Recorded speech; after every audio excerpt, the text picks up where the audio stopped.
मैं ओंकार हूं, जगत में व्याप्त संपूर्ण त्रिगुणात्मक गतिविधियों का प्रथम एवं प्रत्यक्ष दृष्टा।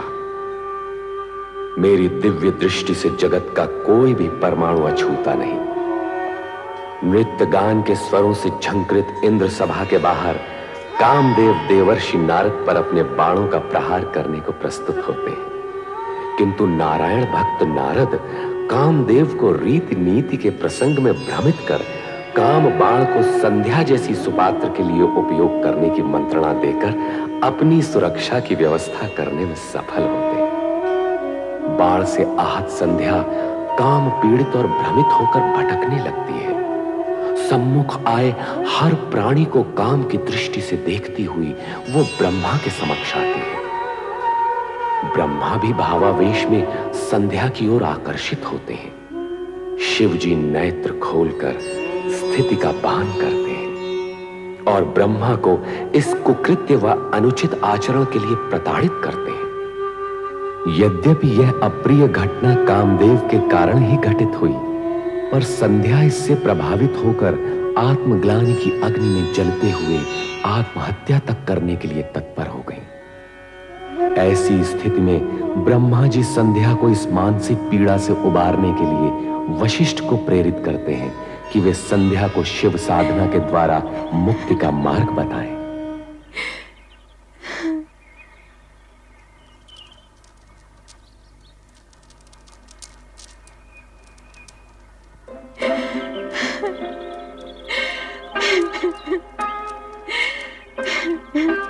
देवी संध्या, मैं वशिष्ठ ऋषि हूं। सृष्टिकर्ता ब्रह्मा जी ने मुझे तुम्हारे पास तुम्हारे क्रोध शोभ शमन के निमित्त भेजा। जब मेरे इष्ट देव शिव शंकर जी मुझसे कुपित हो गए हैं, तो मेरे इस जीवन का अर्थ ही क्या है? क्रोध शोभ शमन के उपरांत भी मेरे होने का क्या प्रयोजन? तुम्हारी प्रश्न पहली में ही तुम्हारा उत्तर भी है, अर्थात इष्ट देव शिव शंकर जी का कोप यदि तुम्हारा दुख है तो उन्हीं की प्रशंसा से तुम्हारा सुख भी हो सकता है। उनके कोप को शांत करने के लिए मुझे क्या करना होगा? देवादिदेव शिव शंकर जी की तपस्या। शिव शंकर जी अकेले ही धर्म अर्थ काम मोक्ष के आदि कारण है, आदि सृष्टा है, अद्वितीय है, पुरुषोत्तम है। उनसे तुम्हें सब कुछ मिल जाएगा।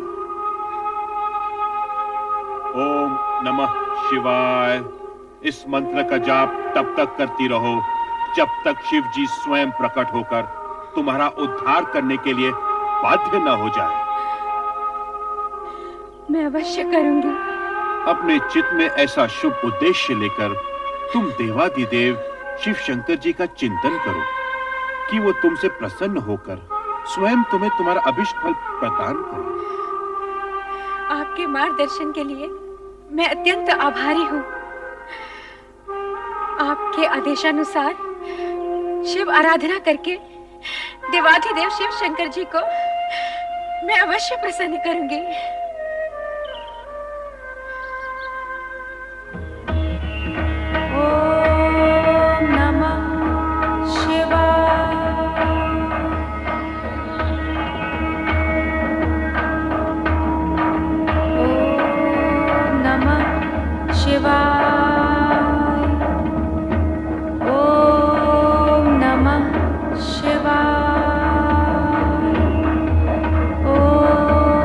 Namah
मांगो, वरदान मांगो। महेश्वर, यदि आप मुझे प्रसन्नता पूर्वक वर देने के इच्छुक हैं और मैं उसे पाने के योग्य हूं, तो मुझे 2 वर दीजिए। पहला वर ये कि संसार में कोई भी प्राणी जन्म लेते ही काम से युक्त न हो। यौवनावस्था को प्राप्त होने के उपरांत ही उसमें कामेच्छा जागृत हो। तुम्हारा पहला वर मैंने तुम्हें दे दिया देवी। अब अपनी दूसरी इच्छा प्रकट करो। मेरी दूसरी इच्छा यही है प्रभु कि यही मेरी अंतिम इच्छा हो। तात्पर्य? आप मुझे इस दूषित देह से मुक्ति दीजिए प्रभु। उसके उपरांत आप मुझे एक नया जन्म दें, जिसमें एक ऐसे महामात्र से मेरा विवाह हो जिसके संदर्भ से मेरा नाम भी एक ऋतु के रूप में जाना जाए। तथास्तु। किंतु अब मेरे लिए क्या आज्ञा है भगवान? इस पर्वत के नीचे चंद्रभागा नदी के तट पर स्थित तपस आश्रम में मेघा ऋषि 12 वर्षों तक चलने वाले महायज्ञ का अनुष्ठान कर रहे हैं। तुम वहां निडर होकर जाओ, तुम्हें कोई नहीं देख सकेगा। तदुपरांत तुम्हारे मन में जिस पुरुष को पति रूप में पाने की इच्छा है, उसे हृदय में धारण किए अपने शरीर को यज्ञ की आहुति बनाकर अग्नि में होम देना। फिर वही अग्नि तुम्हारी जननी भी होगी, अर्थात तुम्हें एक नया जन्म मिलेगा।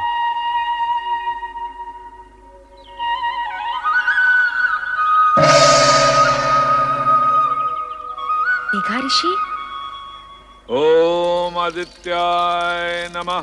स्वाहा। ओम आदित्याय नमः। स्वाहा। ओम आदित्याय नमः। स्वाहा। ओम आदित्याय नमः। स्वाहा।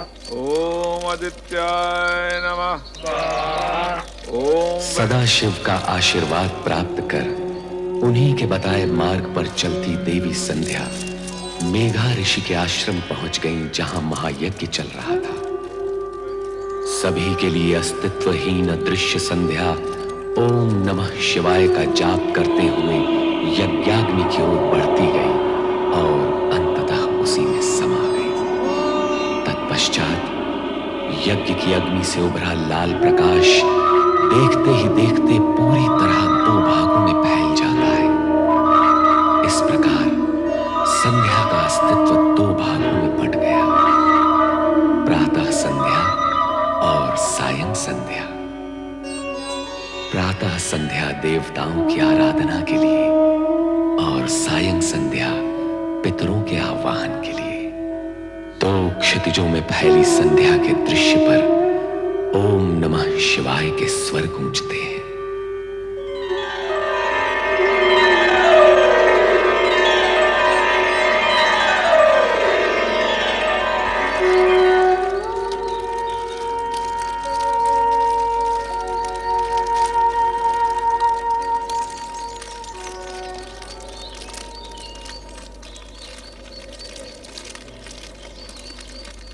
कौन है ये? कौन नारी है ये? प्रणाम ऋषिवर। कौन मायावी हो तुम? इस पवित्र अग्नि से प्रकट होने की धृष्टता तुमने कैसे की? क्यों की? क्या प्रयोजन है तुम्हारा? उत्तर दो। मैं आपकी पुत्री हूँ पितृवर, आपके आशीर्वाद की आकांक्षिणी हूँ। धर्म, नीति, मर्यादा और व्यवहार के नाते मैं तुम्हारे प्रणाम और चरण स्पर्श के लिए तुम्हें दीर्घायु और सदैव प्रसन्न रहने का आशीर्वाद तो दे सकता हूँ, किंतु अकारण पितृत्व का अधिकार नहीं दे सकता। भला तुम मेरी पुत्री और मैं तुम्हारा पिता कैसे हुआ? भगवान शिव की अनुकंपा और कृपा के कारण ही यह संबंध स्थापित हुआ है पितृश्रेष्ठ। कल्याणी, बार बार मुझे पिता संबोधित कर क्या तुम मेरे पितृ भाव की परीक्षा ले रही हो? आप त्रिकालदर्शी हैं। आपको इस सत्य का ज्ञान तो अवश्य होगा कि मैं कौन हूँ, और आपको ये भी ज्ञात होगा कि आपकी परीक्षा लेने की क्षमता मुझ में नहीं है। हाँ भागे, क्या तू हमारे ज्ञान और जप तप को चुनौती देने आई है? नहीं पितृवर नहीं, पुत्री अपने पिता के प्रति ये दुष्टता कैसे कर सकती है? फिर वही प्रलाप, पुत्री पुत्री पुत्री, कब कहां और कैसे प्रमाणित हुआ कि तुम मेरी पुत्री हो? दुर्भाग्य है मेरा कि अपने पिता के सम्मुख उनकी पुत्री होना मुझे प्रमाणित करना पड़ रहा है। यदि आपकी आज्ञा हो तो मैं कुछ निवेदन करूं? करो, किंतु मुझे पिता और स्वयं को पुत्री ना कहते हो। यदि मैं आपके तन से उत्पन्न होती तो तनुजा कहलाती, यदि मन से उत्पन्न होती तो मानसी कहलाती, किंतु मैं आपके उस पुण्य से उत्पन्न हुई हूँ जो शिव की आराधना के प्रतिफल में आपका अधिकार है पितृवर। मैं पुण्यजा हूँ पितृवर। शिव आराधना के पुण्य से प्रतिफल में प्राप्त पुत्री को इतना कुछ ज्ञान है, और फल की प्राप्ति करने वाले पिता को इस विषय में कुछ भी ज्ञान नहीं। यह आश्चर्यजनक है, अद्भुत है। यदि ये सत्य होता तो स्वयं शिव भगवान इसकी पुष्टि करते, स्वयं निर्णायक होते, किंतु ऐसा नहीं। अब ऐसा ही होगा। हे देवों के देव, मुझे उबारो, मेरी रक्षा करो। ऋषिवर की पुत्री बनाकर जो सम्मान आपने मुझे दिया, ऋषि के सम्मुख उसे स्वीकृति से प्रामाणिक करो। दया करो भोलेनाथ, कृपा करो। हे देवों के देव महादेव, मुझ पर दया करो, कृपा करो मुझ पर, मेरी सुनो, मुझ पर कृपा करो देव। हे महेश्वर, मुझे दर्शन दो। देवों के देव महादेव, मुझ पर कृपा करो। हे भोलेनाथ, मुझ पर कृपा करो। हे महेश्वर, मुझे दर्शन दो। हे भोलेनाथ, मुझ पर कृपा करो, मुझे दर्शन दो। मेरी सुनो, हे भोलेनाथ, मुझे दर्शन दो, मुझ पर कृपा करो। हे देव, मुझे दर्शन दो। भोलेनाथ, मुझे दर्शन दो। हे देवों के देव महेश्वर, मुझे दर्शन दो, मुझे दर्शन दो देव।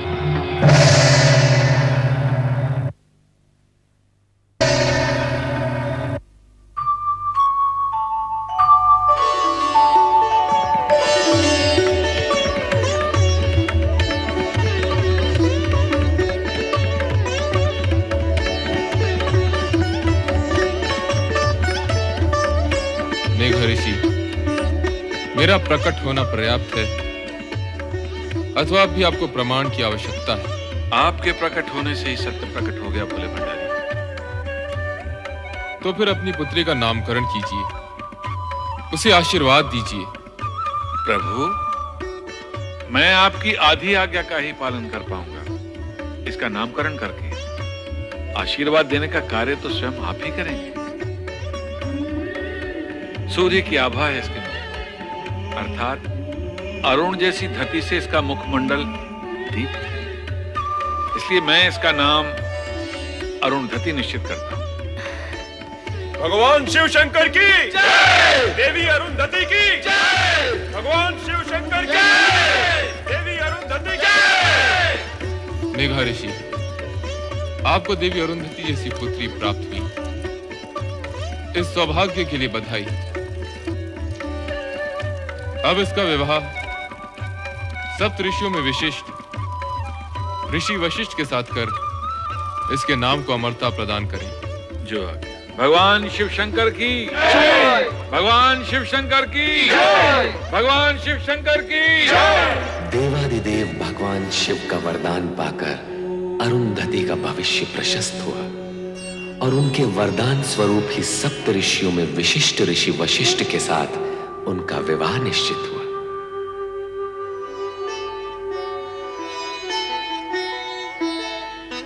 कितना शुभ दिन है आज। वशिष्ठ मुनि के साथ देवी अरुंधति का विवाह हो रहा है। शुभ ही शुभ है ऋषिवर, किंतु ये समझ में नहीं आता कि शिव शंकर ने सप्त ऋषियों में से जानते हुए भी इस वर का चुनाव क्यों किया? ऋषि विश्वामित्र भी तो कम ज्ञानी ध्यानी नहीं थे। उनका तप तो देवताओं की ईर्ष्या का कारण है। हाँ, ये विचार तो मैंने भी किया था, किंतु उत्तर कौन दे? इसका उत्तर मैं दूंगा। भगवान शिव के निर्णय में शंका का प्रश्न ही नहीं उठता।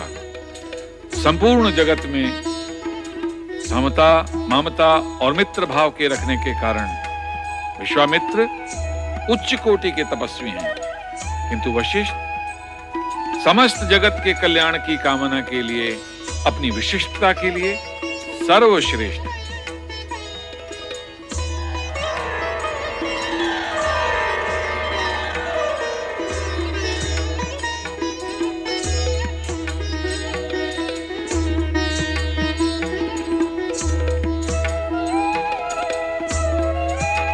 हे प्रभु, इस शुभ घड़ी में आपके आगमन की हम व्यग्रता से प्रतीक्षा कर रहे थे।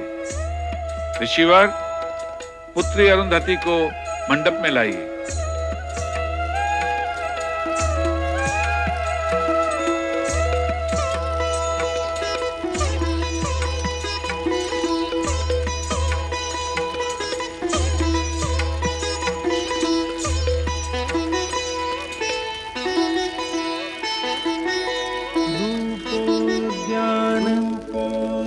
प्रफुल्ल प्रफुल्ल कलिका कलिका केंदु निंबानन तन्वंगी शुभाहासी सुरसिका सुरसिका क्रीडा संरतिः शोभावारिधिनि मूल्यमणि लावण्यलीलामणि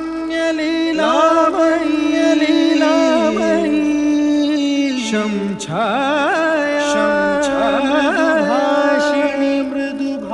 मृगदृगी भूयात् सदा